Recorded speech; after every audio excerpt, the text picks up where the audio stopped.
So I suppose it goes right back to I always wanted, in my pre-environmental activist self, always wanted my own aeroplane.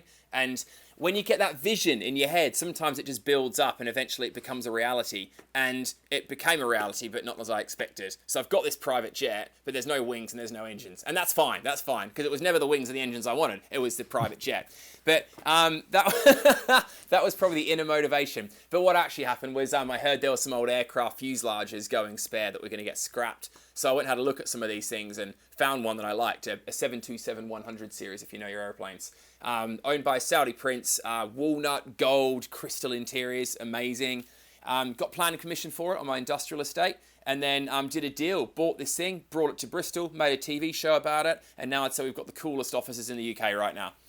Nice. It sounds epic, and it was epic. I think you did a live stream, which is a few hours of basically taking it from the airport to your offices, and what a journey that was. I mean, the whole thing was filmed as well, wasn't it, by the air ambulance that you were raising money for? Is that right?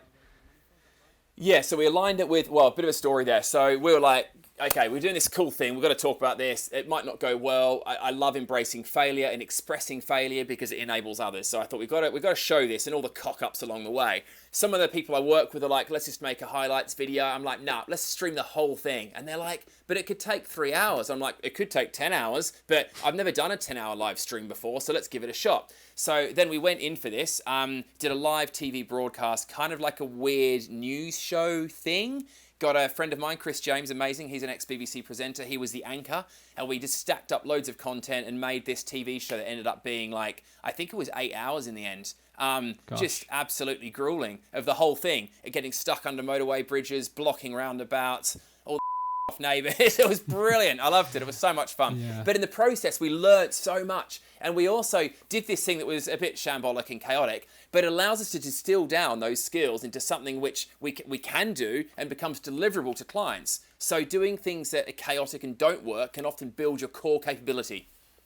Cool. It definitely was chaotic, but in a great way. I think there was one shot of the plane going around this roundabout and there's ambulances coming across and everyone's, it's crazy, but in a great way. And it was actually really enjoyable watching. Despite it was just hours and hours, you think, live streams, how are they going to keep my attention? But this really did. And there was crowds on bridges, there was people coming out to cheer you guys. So yeah, it sounded like a great event. What was the biggest challenge? You might have already mentioned it by being stuck on the bridges, whatever it might be, but what would you say was the biggest challenge of buying an airplane and getting it from A to B? I don't really, looking back, I don't see it as challenges. In hindsight, everything looks like a very sequential, linear, flowing project that all looks fine. But in practice, there were a few fights. I mean, the planning permission was not easy because Bristol City Council just did not know what to do with themselves when that landed on their desk. So we had to get a little bit fighty, a little bit aggressive. No, all of it was challenges, but they're not disasters. You just sort of look at the situation and find a way of overcoming them, really, and got there in the end. Awesome. And it looks great. I do have a particular audio issue on the plane. I do have an earthing issue on the plane that makes all the sound systems buzz. So there's a slight technical issue which endures, which I'm working on. Oh, right. Do any of the buttons work in the actual cockpit? Yeah, a load of them do. In fact, if you hit the right ones, you can make sirens go off and stuff. It's awesome. I love it. Awesome. Oh, sounds good. Yeah. So how are you using now? I think you mentioned one of your videos, you're potentially using it to have client meetings, make those client meetings really memorable. Kind of what's the way now? You've got this huge plane. How are you going to use it? Well, the origin was actually that COVID hits and we lose all our warehouse and office space to these TV studios we built. So like, where can we have cool meetings? Because we lost our boardroom. So I thought I could build some more stuff because I do some property. But I thought the amount of materials we're going to get through, the impact on the planet, the waste, the draw from the environment is massive. What could we upcycle? And then I thought if we could use this plane, that would be a fantastic office. So what it actually was to offset doing sort of traditional construction and try and upcycle something else. So it was essentially to create more office space because of what we'd lost.